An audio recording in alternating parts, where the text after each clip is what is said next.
Hello my dear students, welcome in online class 8 subject science में chapter number 3 के question answer continue हैं।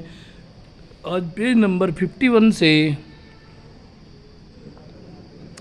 Very short answer type questions start करते हैं। सबसे first question है हमारा आज का हमारा पहला क्वेश्चन है question number 1।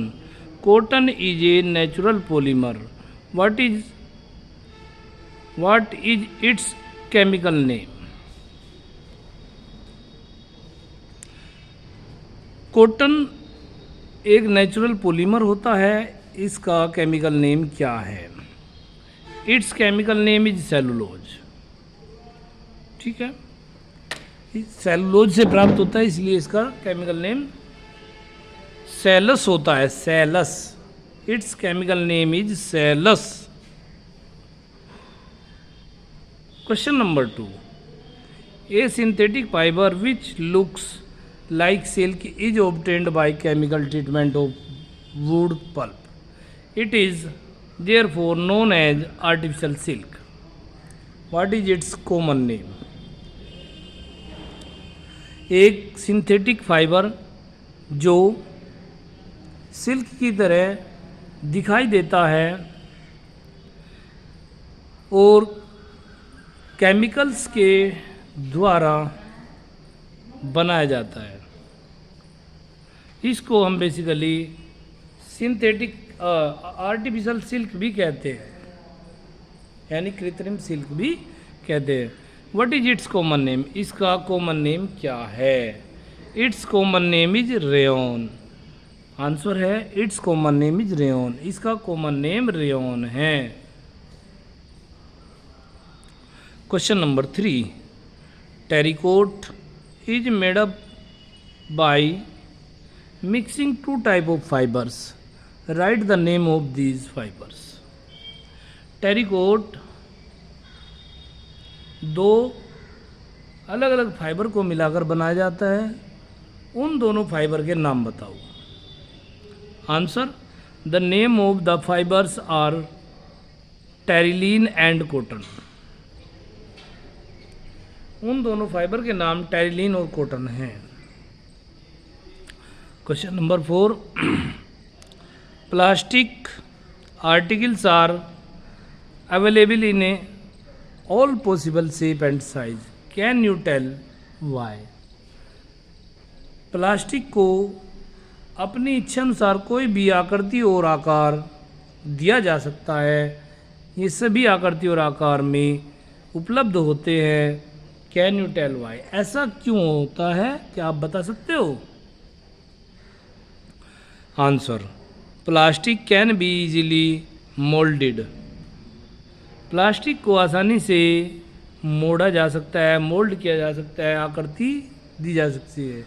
So they are use to make a large variety of plastic articles. इसलिए इनका प्रयोग करके प्लास्टिक के बहुत सारे सामान बनाए जा सकते हैं। Which have the different shape and size, जिनकी शेप और साइज विभिन्न प्रकार के हो सकते हैं।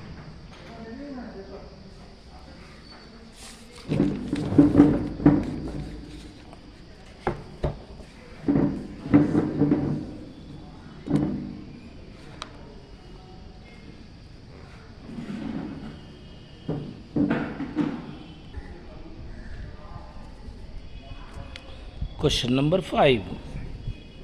Plastic is used for making a large variety of articles of daily use, and these articles are very attractive, but it is advised to avoid the use of plastic as far as possible. Why?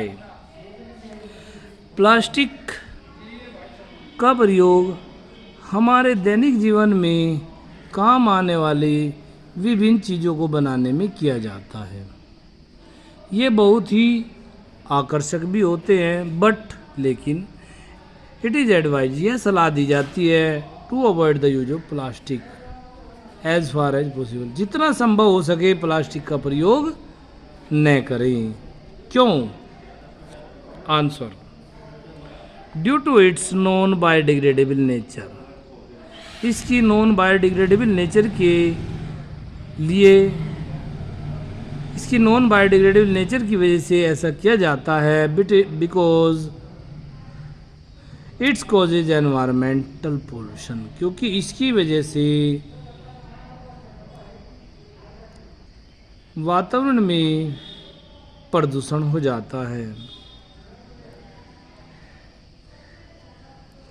Question number 6, why is it not advisable to burn plastic and synthetic fibre? Plastic और synthetic fibre को नहीं जलाने की सलाह क्यों दी जाती है? आंसर, बर्निंग ऑफ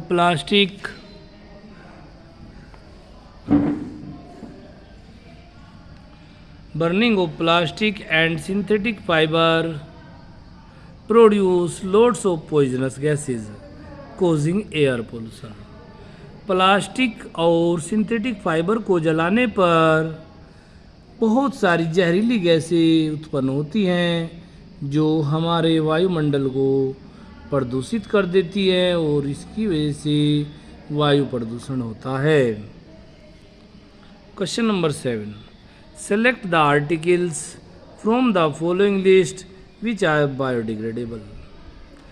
निम्नलिखित दिए गए पदार्थों में से लिस्ट तैयार करिए जो बायोडिग्रेडेबल नेचर के होते हैं। देखिए, पेपर बायोडिग्रेडेबल होता है, बेकार रद्दी पेपर से दोबारा पेपर बनाए जा सकते हैं। वूलन क्लॉथ्स, ये भी बायोडिग्रेडेबल होता है। वुड, लकड़ी एंड पील्स ऑफ वेजिटेबल, ये सभी बायोडिग्रेडेबल नेचर के होते हैं और इनको अगर हम एटमॉस्फेयर में डाल दें तो एटमॉस्फेयर में माइक्रो ऑर्गेनिज्म इनको छोटे छोटे हिस्सों में तोड़ करके इनको डिकम्पोज कर देते हैं। तो जिनको माइक्रो ऑर्गेनिज्म द्वारा डिकम्पोज किया जाता है उन्हीं को बायोडिग्रेडेबल कहते हैं।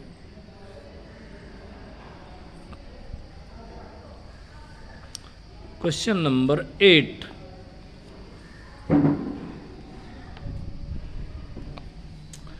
ए bucket made up of plastic does not rust like a bucket made up of iron, Y?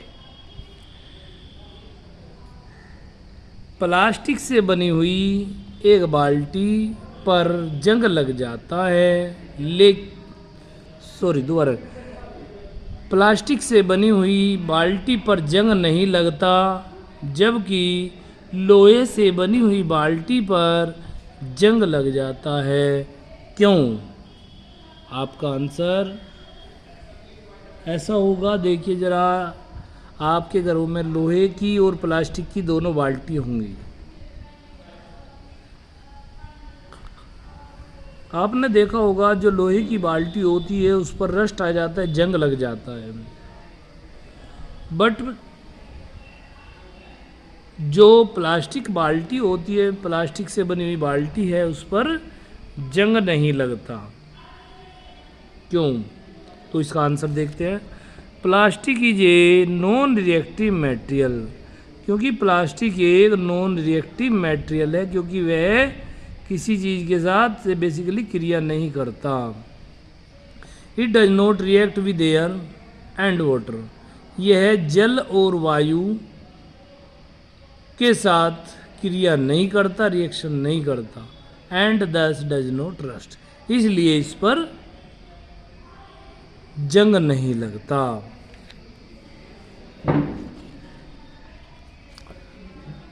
अब इसके बाद आज हम फिल इन द ब्लैंक्स करते हैं। पेज नंबर 52 पर फिल इन द ब्लैंक्स दिए गए हैं। फिल इन द ब्लैंक्स करिए।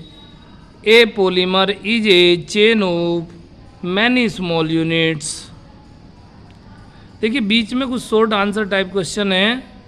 इनको हमने जानबूझ के छोड़ दिया क्योंकि इनसे संबंधित क्वेश्चन पहले बेसिकली आ चुके हैं, इनको हम नहीं कर रहे, इनको काट दिया गया है। ऐसे क्वेश्चन ऑलरेडी पहले आ चुके तीनों क्वेश्चन, तो इसलिए हम फिल इन द ब्लैंक्स कर रहे हैं। ठीक है, तो फिल इन द ब्लैंक्स करिए।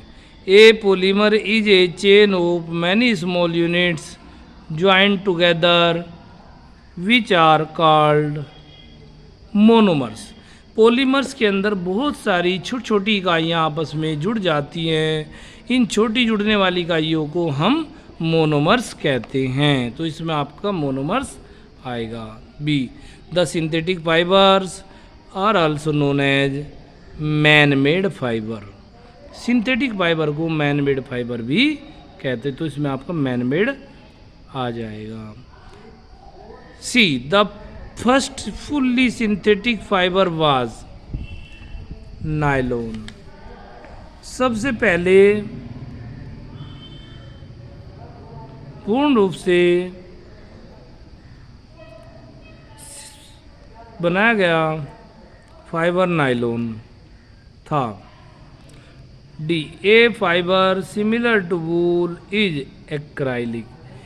एक फाइबर जो देखने में ऊन के जैसा होता है एक्राइलिक होता है,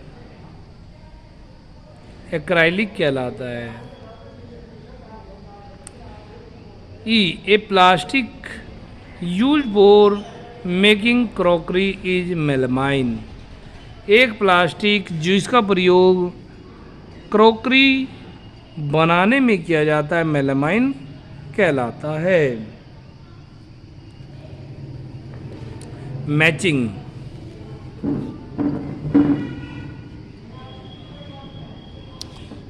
मैचिंग करिए। Match item in list first with item of list second, list first and list second. Nylon, nylon एक ऐसा पॉलीमर है जिसका प्रयोग पैरासूट बनाने में किया जाता है, तो ये यहाँ आपका पैरासूट से मैच हो जाता है। पैट, पैट का प्रयोग पॉलिस्टर बनाने में किया जाता है, तो पीईटी पैट, पैट का पॉलिस्टर में मैच हो जाता है। रेयॉन, रेयॉन एक आर्टिफिशियल सिल्क होता है और इसके मैचिंग आर्टिफिशियल सिल्क के साथ हो जाती है। थर्मोसेटिंग प्लास्टिक, इसके द्वारा इलेक्ट्रिक स्विच बनाए जाते हैं, तो ये इलेक्ट्रिक स्विच पर मैच हो जाती है। टेफ्लॉन, टेफ्लॉन का प्रयोग कुकिंग वेयर्स बनाने में किया जाता है, तो ये नॉन स्टिक कोटिंग के लिए कुकिंग वेयर्स बनाने में की जाती है। इस प्रकार से आपका ये यहाँ तक का बुक वर्क कंप्लीट हो गया। इसको आप अपनी नोटबुक में अच्छी तरह से नोट करेंगे और इन सारे वर्क को बहुत अच्छे तरीके से neat and clean hand writing के साथ लिख लेंगे। Okay, thank you and have a nice day.